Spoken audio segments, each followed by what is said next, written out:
Assalamu alaikum, урматтуу мекендештер, урматтуу кыргыз элим. Арбаңыздар, Кудай буйруса, биз Ак ниет аманат коомдук фонду Жалал Абад жериндеги муктаждар комплексинен кайрадан сиздер менен эфир аркылуу көрүшүп турабыз. Шүгүрлөр болсун, Кудайга чексиз шүгүрлөр болсун. Урматтуу мекендештер, урматтуу бир туугандар, жылдын эң мыкты ыйык айы бул Рамазан айы, Орозо айы. Орозо айында бизде сонун иштер болуп атат. Азыр ооз ачар убакыт болуп, оозду дагы мына ушул иш үстүндө ушул водительдер менен кошо ачып, чындыгында ушул иштерге Кудайым бизди багандай себепкер кылып атканына шүгүр кылып, ушул эл каттаган муктаждар үйүнө эл келген, негизи эле ушул эл пайдалануучу жолго себепкер болуп атканыбызга чексиз шүгүр кылабыз. Урматтуу мекендештер, урматтуу бир туугандар, азыр жол маселеси түздөлүп атат. Бул жерде жаан чачын убактарда машина менен келүү, негизи эле жөө келүү дагы өтө бир проблема жаратат. Чындыгында лай баткак учурлар болот. Мына биз азыр момундай эленген майда шагылдарды түшүрүп, жолду бир сыйра тегиздетип, пазайтып, анын бетине майда шагыл жая тургандай болуп атабыз.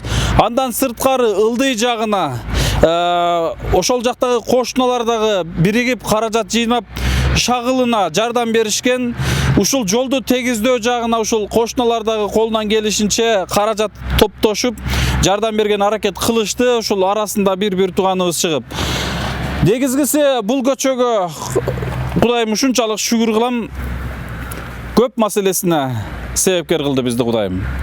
Биринчиден суу маселеси, свет маселеси, мына ушул суу маселесине, свет маселесине дагы жардам берген, көмөгүн көргөзгөн Кайдыгер карабаган Сузак районунун эң башында турган ушул акими жана Жалал Абад областынын өкүлү, жаңы акими жана ушул Таш булак айыл өкмөтүнүн башчысы өкмөтү жана ушул азыр грейдил сүрүп аткан ДЭУ ушул ишканасынын жетекчиси атын айтпай эле коеюн, ар бир жетекчилерден Алла ыраазы болсун.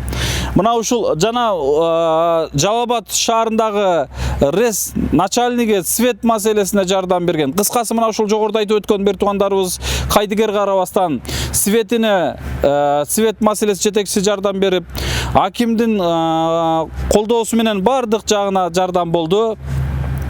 Булардын бардыгынын үстүндө чоң жардам берген. Биз 2-3 жылдан бери кайрымдуулук иш сапарында биргеликте сапарлаш болгон, бизге акыл насаатын берип турган, биз сунуштаган бир нече кайрымды муктаж инсандарга кол сунган, көмөгүн көргөзгөн, жардамын берген бүгүнкү күндөгү УКМК жетекчиси Камчыбек Кыдыршаевичке мен терең ыраазычылык билдирем. Алла ыраазы болсун. Балким эфирден көрүп калган болсо, мен сизге терең ыраазычылык билдирем.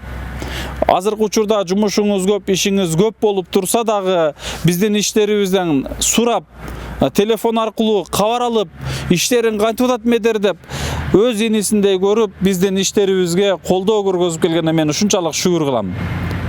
Ушунчалык башына оомат келип, жумуш келип, момундай айтканда бардык ушундай бутактар келип турган маалда дагы, баягында бийлик бутактарынын бир баш жагы келип турган учурда дагы өзүнү бийик сезбестен, тескерисинче өзүнү өтө паст сезип, муктаждар үчүн өтө бүгүнкү күнгө чейин кайдыгер карабастан жардамын берип келет. Урматтуу Камчыбек Кыдыршаевич, сизге мен терең ыраазычылык билдирем. Алла ыраазы болсун. Буга чейин да бир нече жолу жардамыңызды берип келгенсиз. Сизге терең ыраазычылык билдиребиз.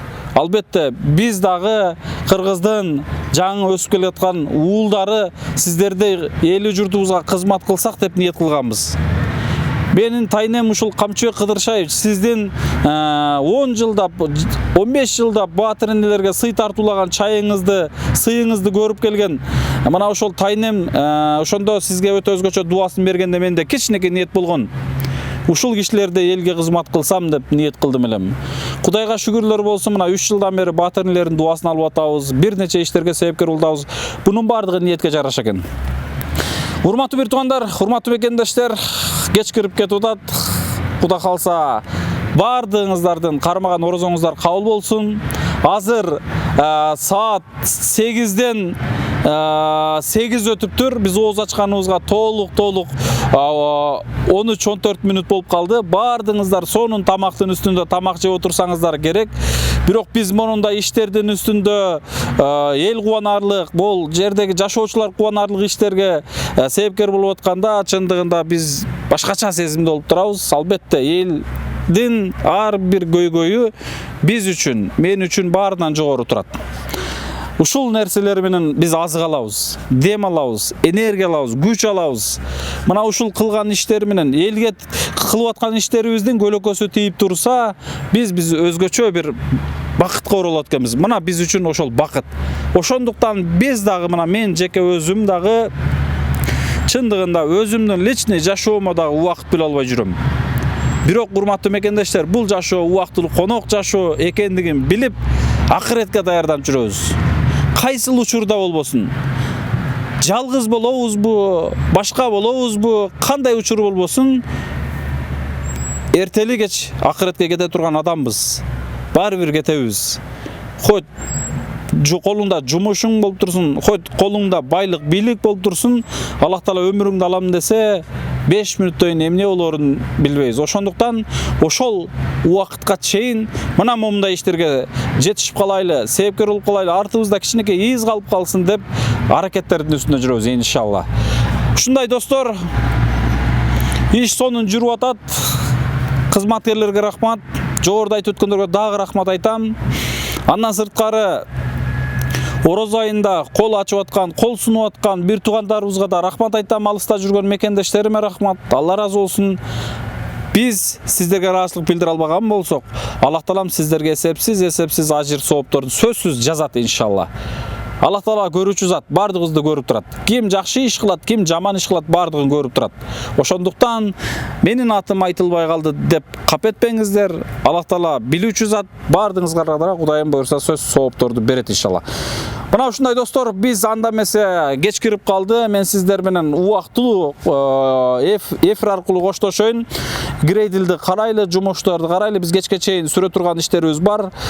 Ушуларды бүтүрөйлү. Андан сырткары biz Орозо айында жылда негизи эле ар бир күндөрдө бир элге бир кубаныч тартуулап, бир кайрымдуулук иштерде жүрөбүз. Бирок Орозо айында айрыкча басымдуулук жасап, мүмкүнчүлүгү чектелген чыныгы муктаждарга, үйдө жаткан майыптарга, бир туугандарыбызга кол сунуп келебиз. Мына биз эртеңден баштап Кыргызстандын четинде, Кыргызстанды курчап турган областтарды кыдырып, чыныгы муктаждарга кол сунсак деп ниет кылып, белди бекем байладык буюрса. Азыр жолду тегиздеп бүтөөрү менен биз эртең сапар алабыз.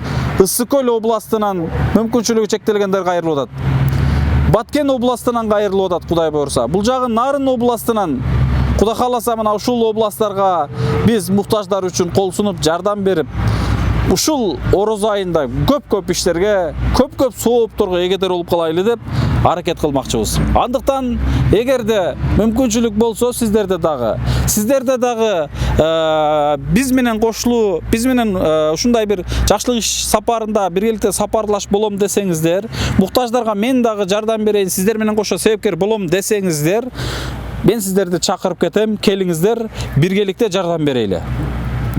Алыста жүргөндөр үчүн биздин экран алдына телефон номерлерибиз, WhatsApp, эл сом номерлерибиз, жада калса Сбербанк карталарыбыз бардыгы коюлат. Сбербанк картаны сурап атасыздар, башка адамдын атында экен деп. Ооба, башка адамдын атында, Эрболот деген атына. Бирок бизге кызмат кылат, эч кандай күмөнсүз которо бериңиздер. Мейлиңиздерби?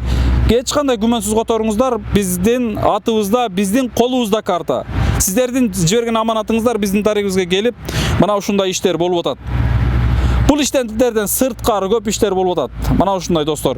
Эми бул азыр грейдл маселесине Кудай кааласа бандай скидка жагына, бир солярка жагына эле жардам кылып атат бул грейдл маселеси. Андан сырткары биз көчөгө шагыл төгүү жана башка иштерин бул өзүбүздүн эле каражатыбыздан төгүлүп аткан маселе. Но бул көчө дагы жардамын берди. Кудай кааласа. Мына ушундай достор. Жакшылыктарда көрүшкөнчө Орозо айын амандыкта, аманчылыкта өткөрүп алайлы, жакшылыкта көп жарышып калайлы. Эң негизгиси келерки Орозо айына аман эсен Алла таалам жеткирүүнү насип эткен болсун иншалла. Келерки Орозо айында үйлөнбөгөндөргө түгөй берип, уул балалуу болом дегендерге бала берип, бандай эмнени тилек кылып аткан болсо, келерки Орозо айына ошол тилек максаттарына жеткирген болсун иншалла. Мен дагы дуа кылам, сиздер дагы дуа кылыңыздар. Албетте биз дагы түгөйүбүздү табып, эки баш болуп, элибизге семейный үй бүлөлүк эртеңки күнү балаларыбыз дагы, уул кыздарыбыз дагы кызмат кылганды насип эткен болсун. Быйыл сөзсүз Кудай кааласа бардыгына ниет кылайлы, бардыгыбыз аракет кылайлы, Кудай кааласа көп иштерди жасайлы демекчимин. Кеч кирип калды анда эмесе достор, андан сырткары бул көчөнүн бул жагына чейин сүрүлөт. Бир кыскача көргөзүп койсоңуз болот экен, а? Достор, ушул азыр эле муктаждар комплексинин көчөсүнүн ылдый тарабы, мына бул жагына биз 20 күн мурун шагыл төктүрүп койгонбуз. Азыр шагылдар бардыгы мынакей эленген шагылдар төгүлгөн. Мынакей көрүп атасыздар, менин артыма чейин төгүлгөн. Бул тарабы болсо мынакей муктаждар комплекси азыр ушул грейдл иши, жол түздөө жумушу жүрүп атат. Андыктан мен сиздер менен убактылуу коштошом. Тынч болуңуздар, аман болуңуздар. Ар бир иштерибизге дуа кылып туруңуздар. Ушул видеолорду башкалар менен бөлүшүп коюңуздар. Видеолорго лайк басып, комментарий жазып, поделиться кылып, анан биздин YouTube Актиниет Аманат YouTube каналыбыздын катталуучуларын көбөйткөнгө жардам бериңиздер. Ушул видеолорду көпчүлүк адамдар көрсүн. Ошондо иш жеңил болот, жана тез болот. Себеби көптү көрсөгөл болот. Көпчүлүк менен иш болгон жеңил болот иншалла. Жакшылыктарда көрүшкөнчө Орозо айын амандыкта, аманчылыкта өткөрүп алайлы, жакшылыкта көп жарышып калайлы.